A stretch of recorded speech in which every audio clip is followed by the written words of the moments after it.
In this video, I'm covering everything that's new in Apex Legends Season 14. I spent the whole day playing so that I can discuss the changes and give you 15 tips for Season 14. So let's get into it. Number 1. Many of you know that Kings Canyon got a series of updates. They added a newish POI and made several small changes throughout the map. However, the map plays very similarly to previous versions. At least that's been my initial impression. Players should become hyper aware of third parties on this map, more so than ever before. Yes, the loot is buffed, and they made some previous annoying places a bit more manageable to deal with, but most of those pain points still exist, just in different ways. There's tons of high ground for players to snipe from across the map, and there's tons of punishing low ground on this map too. I know the player base is always going to be split on which map they enjoy the most, but for this season, I would just encourage you to be more mindful of other teams getting involved in your fights, because it will happen. But on the topic of the map, we have to talk about a significant change this season that I think most players overlooked. Number 2, the ring changes.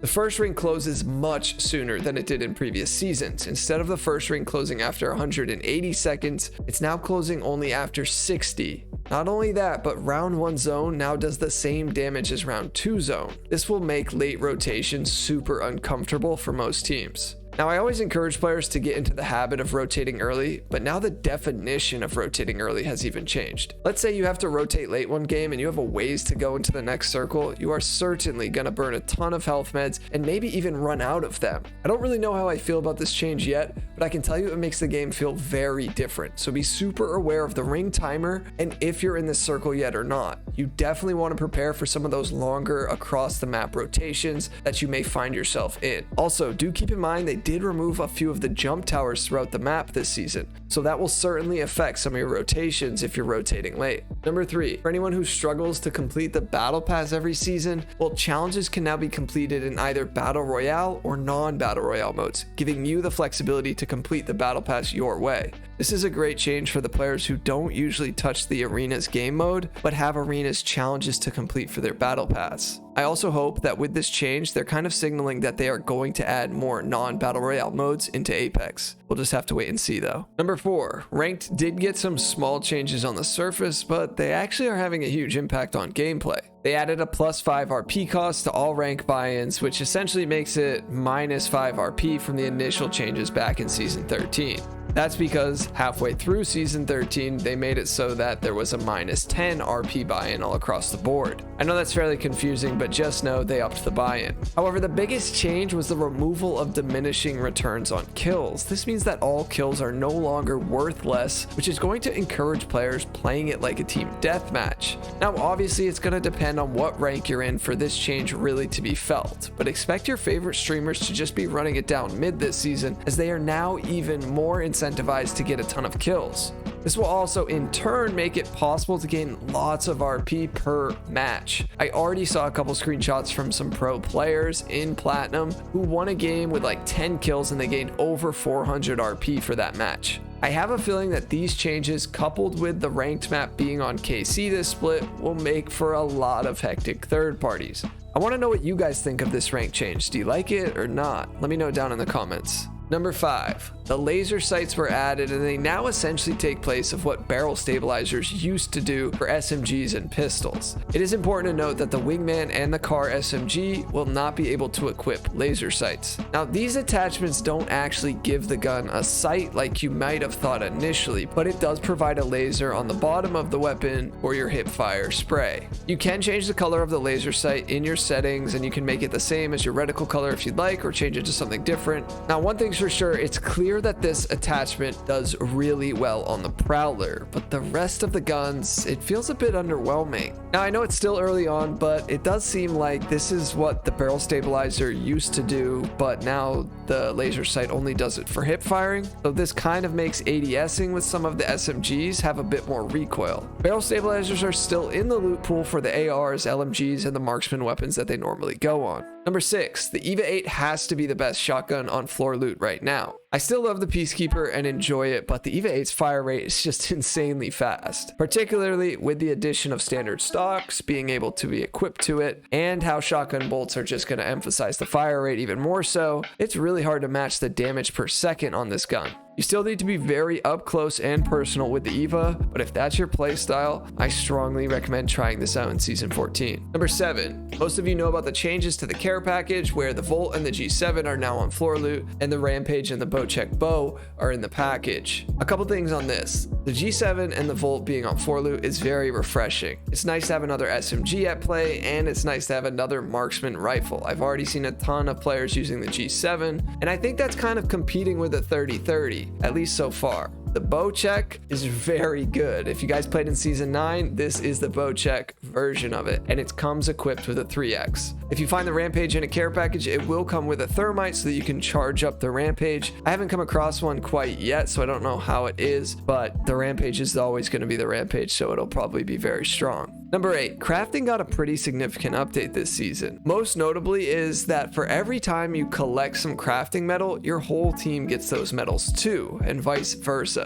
This saves time and will make crafting more efficient. If you land in a POI that has crafting, each of your teammates can spread out, hit the harvesters, collect the metals, and then you guys can be finished crafting sooner. This is probably a huge reason why they made round 1 storm close sooner, because they knew people would be finished crafting sooner, and it would sort of incentivize them to be more efficient with their crafting. They also made sure that the Devotion and the RE45 with hammer points are able to be crafted in the replicators. The Devotion does not come with a turbocharger, but these two guns are pretty good guns to have in the crafter this season, at least for the first split, because it does feel like the loot pool for weapons is pretty good so far. Number 9, Newcastle got a ton of buffs, and this should increase this legend's pick rate. Here's what they did. They increased the move speed during revive by 25%. They reduced the turn slow while reviving by 50%. They made it so that white knockdown shield's health is 200, which is up from 150, and they increased blue knockdown shield health from 250 to 300. This is all going to play a role when he's reviving his teammates. It's going to be much harder to stop him now. They increased his HP on his tactical from 350 to 500, and they doubled the max movement speed, meaning you can navigate his shield much quicker and easier. The last change they made is that for his ultimate, they added a turn slow to the electrical barrier effects and increased the severity of the slowing effect to movement. So when he puts his castle wall down, enemies are going to get stunned and slowed even more so than they previously did before. Newcastle was already good in my opinion. I just think he wasn't the funnest legend for a lot of players to use. This season, Newcastle is definitely going to be an S tier pick, and I think he's definitely going to be better than Gibby too. It's obviously going to come down to the player and how they use him, but I mean, with these abilities, you can get quicker revives off.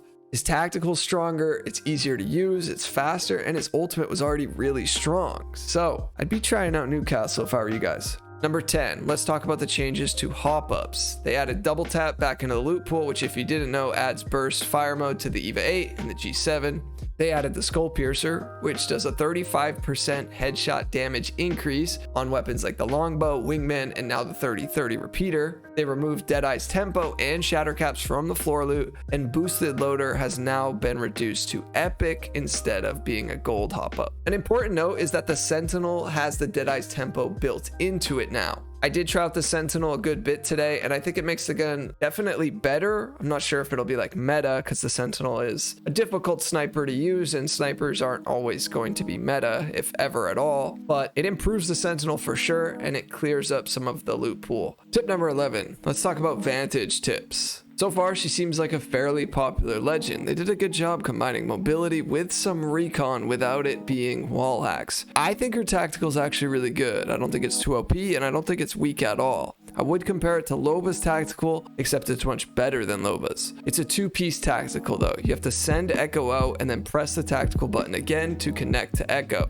Echo will stay in its place unless you move it or recall it. This means that when you go to use the tactical again, it will send you to the same spot as before. Echo cannot be destroyed, and I find myself using this ability to reposition quickly in a fight when I need to find some high ground or just get out of some crazy scenario. The ability doesn't work super well indoors, but it can work. It just kind of depends on the ceiling height. You also get a double jump shortly after connecting to Echo, and if you don't use it at the right time, the double jump will go away. It's going to be really hard for enemies to track you while you use her tactical, especially if you pull off a good double jump. So when you go to use it, consider line of sight from your opponents and make sure Echo is already out in the air to make it more seamless to use. Number 12, Watson got a slight buff. Although it's really just fixing her kit in general, but her fences work so much better now, and this ultimately makes Watson better. Now, I know a lot of players used to give me a hard time because I would rank Watson pretty low on tier lists, and that was mostly due to these bugs that her fences had. Now that they're fixed, I think Watson is really good this season. Number 13, Mad Maggie got buffed, and some people are saying she's going to be meta. That I don't think will be true, but let's talk about some of the changes. Her tactical got a buff because it has double the distance you could basically shoot it, and it's much easier to line it up at larger distances. They buffed her wrecking ball a ton. They made it so that it'll go farther. It won't just sporadically blow up, at least not as often. It will travel twice as far. The wrecking ball will deal damage to placeable objects, so everything from caustic traps to the black market, Newcastle's walls, death totems, and Gibraltar's bubble. And they also made it so that her wrecking ball blinds and slows enemies. Now, Maggie definitely needed a buff, but she's not going to be S tier. Not yet, at least. Number 14, they nerfed Valkyrie, and I know a lot of people overreacted initially saying, oh, she's completely useless now, and I just gotta say, that's not true. Valkyrie's still a top tier legend, but let's talk about what they did to her. They nerfed her jets a whole lot. They increased the fuel consumption by 33%. The acceleration on activation is decreased by about 8%. And they nerfed a couple other small things with it. But ultimately, you just got to know you're going to be able to fly less. And that is a really healthy change for Apex. They nerfed her tactical. They made it so that the slowing and stunning effects don't occur for as long as they previously did. And they reduced the explosion radius by a little bit. They also nerfed her ultimate, Skyward Dive. So she's going to launch a bit slower in the air, her and her teammates, and the height on the ultimate has been reduced by 25%. This brings her more in line with other legends. The thing you just really have to think about now is if you're playing Valkyrie, you're not going to be able to go as far with her ultimate, so keep that in mind for some of those longer rotations you used to make, and just keep in mind your fuel consumption with her jetpack. Don't have as much as you previously did, so use it more wisely. These are some very healthy changes for the game, and frankly, they were way overdue for this legend.